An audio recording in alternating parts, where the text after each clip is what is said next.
10 special tricks for 10 jobs that each can improve your play at least slightly, but some of them also double as impressive party tricks on top of improving your performance. And if you have any tricks of your own to share, be sure to leave them in the comments. Now, let's jump right into it with number 1. Warrior's guaranteed critical heals. While Warrior's capable of completely filling its HP easily with bloodletting on AoE, on single target you may need to put in a bit more effort to completely recover.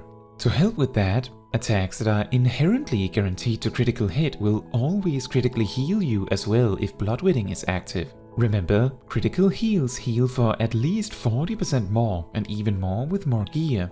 Note that when I say inherently guaranteed to critical hit, I mean Inner Chaos, Chaotic Cyclone and Primal Rend. Inner Release boosted Fell Cleave does not count. This trick also works with Nascent Flash if you need to save someone else quickly. Number 2. Paladin's Cover is one of the most obscure abilities in the game because of how overwhelming its effect is. You don't often want to redirect all of the damage of an attack to you, that is often a bit too much. However, did you know that Cover also redirects all the side effects of attacks you redirect? This means you could take all the side effects of a Tankbuster for your co-tank, if that was necessary, essentially performing a tank switch just for the Tankbuster without ever using Provoke. However, when doing this, make sure to be careful, as Hallowed Ground actually does not work against anything redirected to you by Cover. Number 3. Have you ever seen the meme, Art of War is a gain on 2? Well, right when scholars unlock Art of War and until they get Broil, Art of War is actually a gain on 1. Yes, on single target, Art of War is a DPS gain over casting Ruin. How, you might ask? Auto attacks.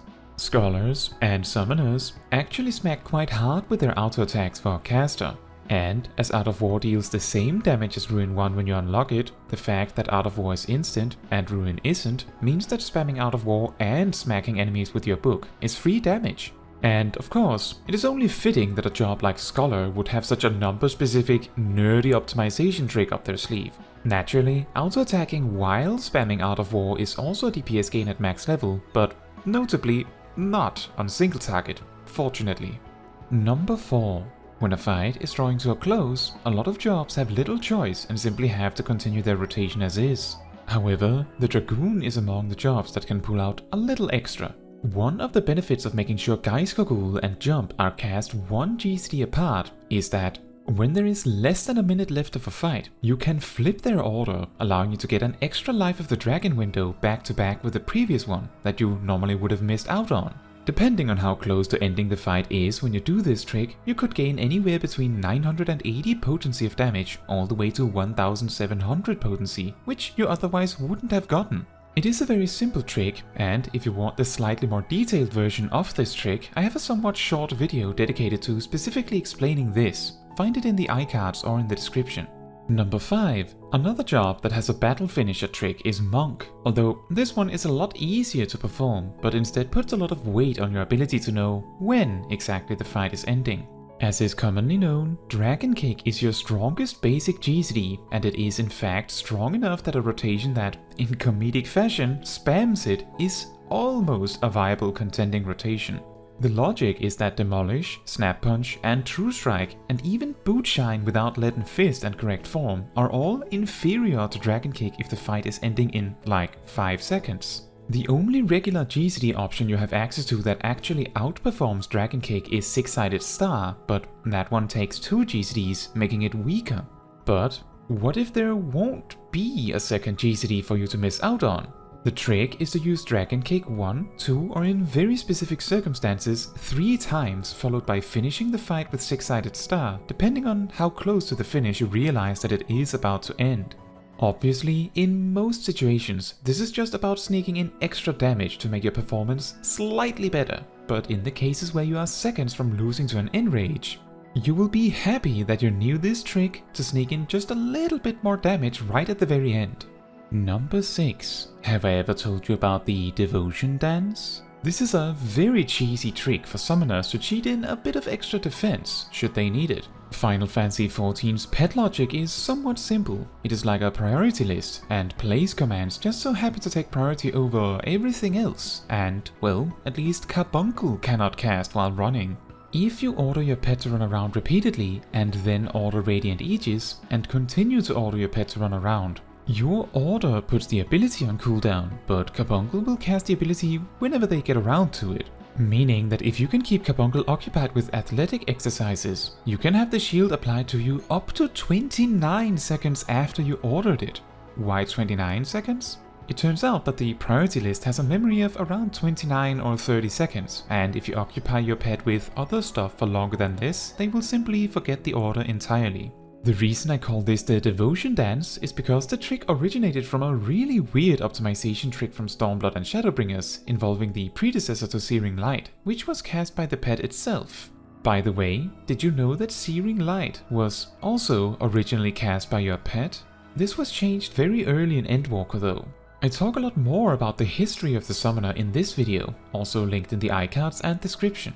Also, this trick might also work with Scholar's Fey reactions. Number 7. Red Mage's GCD Displacement Optimization.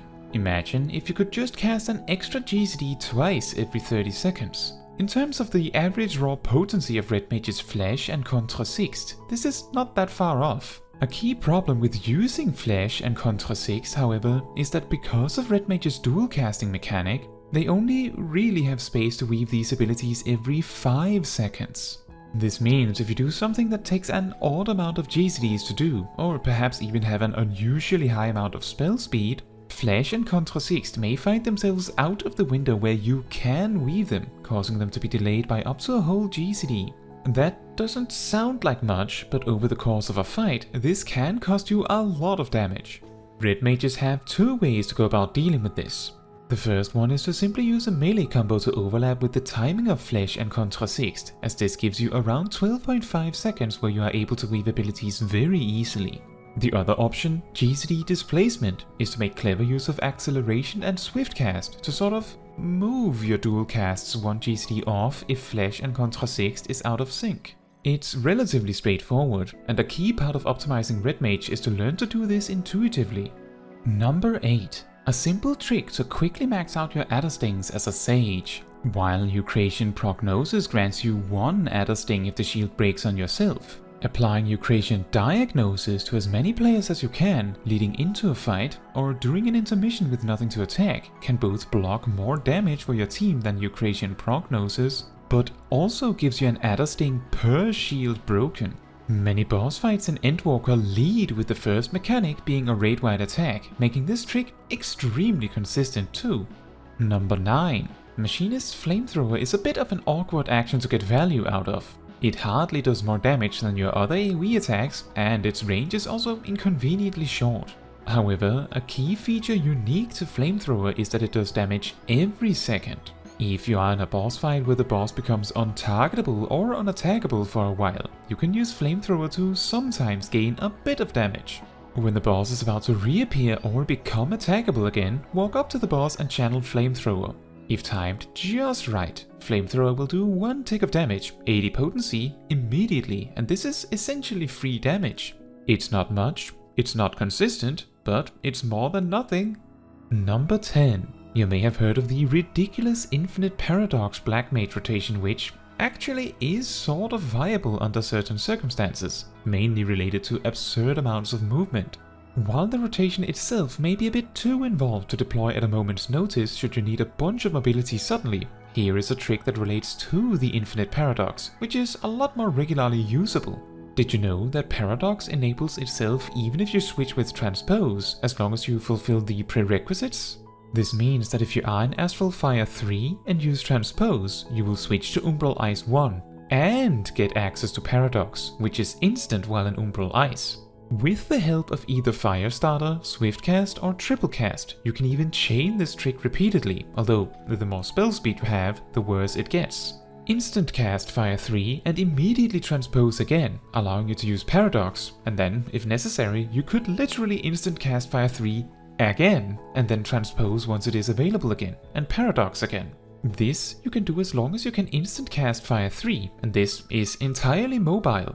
Granted, if you have more than 0 spell speed, and you probably do, you will be forced to wait a moment for Transpose due to its cooldown, so if you really want to optimize this trick, you need to fit one extra spell in each set. For example, Paradox, Umbral Soul, Fire 3, Transpose. Or Paradox, Xenoglossy, Fire 3, Transpose. Of course, if you have 3 Umbral Ice stacks, from Paradox and Umbral Soul for example, Fire 3's cast time is a lot more manageable to stop to cast for momentarily to make the trick even more readily accessible. That is all for these tips and tricks. If any of these tips got you motivated to learn even more about any of these jobs presented in the video, you'll be happy to know that I have job guides for all of the jobs, which you can find on my channel. This includes both starter guides and advanced higher level guides that combines to walk you from the very start of unlocking the job all the way to max level, and how to use the toolkit at max level with openers and even 2-minute bursts and all the bells and whistles. Now, that is all for this video. Thank you so much for watching. If you want to support me and my channel, you can like the video, leave a comment, subscribe and hit the bell to get notified when next I post a video. And if you want to give even more support than that, you can also become a member of the channel like these wonderful people here. Fun fact, Warrior is the only job that has both a buff that causes applied heals as a side effect to using an attack, as opposed to literal lifesteal like Bloodbath or Life Surge, while also having a way to guarantee a critical hit inherently in an action. The only other job that has a buff that causes applied heals as a side effect to using an attack, very specific description I know, is Sage.